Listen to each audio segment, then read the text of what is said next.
اپنے دل کو پوری دنیا کے انسانوں سے صاف رکھنا، اس دل میں کسی کی کھوٹ نفرت نہ پیدا کرنا. یہ آئے گی تصبح ہوا تمسی، جھاڑو لینا صاف کر، صبح بھی شام، صبح شام.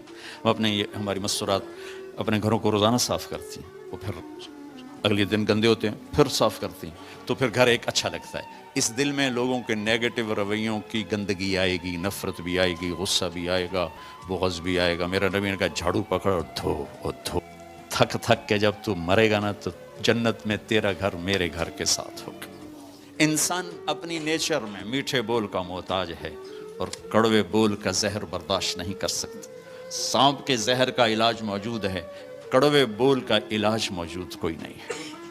تو ان سب مستورات سے اپنے آپ سے کہتا ہوں، ہم اپنی زبان کے بول کو میٹھا کر لیں، خاص طور پر رشتوں کے آگے، ماں باپ کے آگے، بیوی کے آگے، بیوی خاوند کے آگے، اولاد ماں باپ کے سامنے، ماں باپ اولاد کے سامنے. اپنی اولاد کو بھی عزت دو. میرے نبی نے کہا اکرموا اولادکم، اپنی اولاد کو عزت دو، وہ لوٹ کے تمہاری طرف آئے گی. رشتوں میں زبان کا استعمال، تعلق میں زبان کا استعمال، یہ انسان کو اونچا اور نیچا کرنے والی بہت بڑی چیز.